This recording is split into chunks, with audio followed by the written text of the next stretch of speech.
Welcome to this video tutorial on how to submit a reference letter on behalf of an NIH applicant.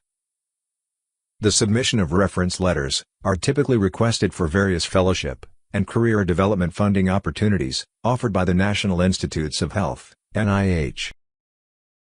If you are asked by an applicant to submit a reference letter, meaning you are a referee, here are key points you will need to keep in mind.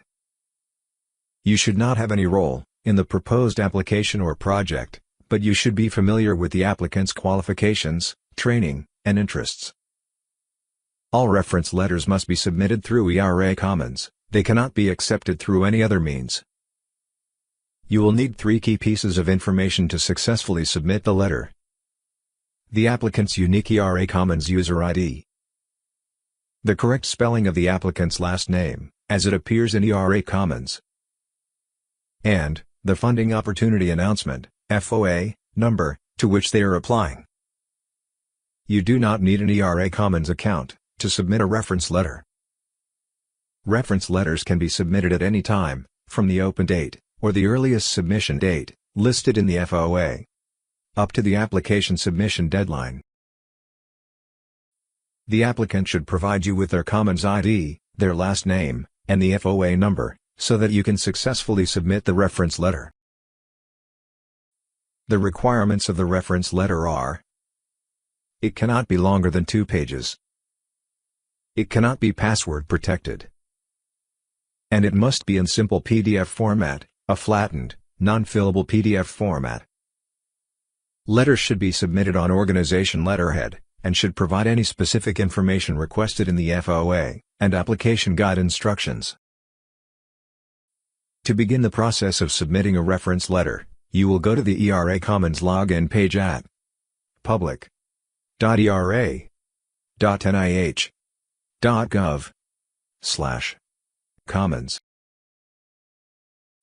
Approximately in the middle of the page, you will find a section with the title, Submit a Reference Letter.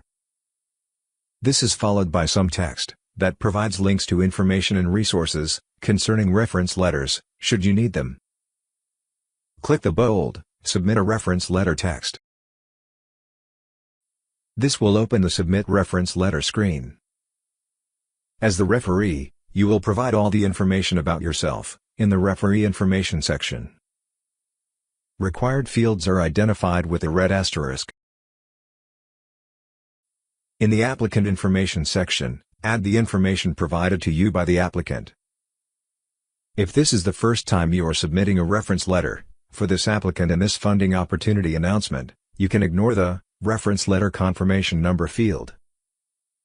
This is only used if you are revising a reference letter that has already been submitted.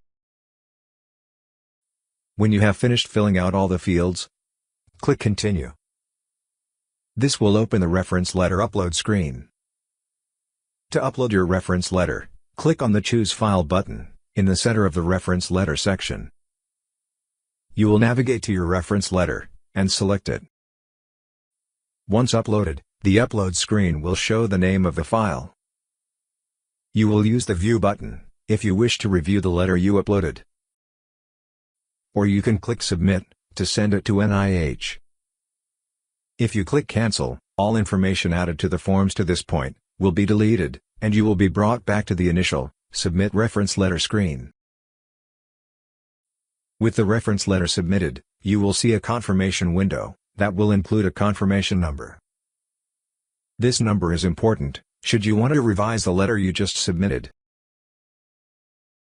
Shortly after clicking Submit, you will receive a confirmation email with all the information regarding the submission of the letter. It will include the confirmation number and instructions on how to revise the reference letter. There are a number of resources available to assist you with reference letters. If you need technical help with submitting a letter, please contact the ERA Service Desk. This concludes this video tutorial on how to submit a reference letter on behalf of an NIH applicant. Thank you for watching.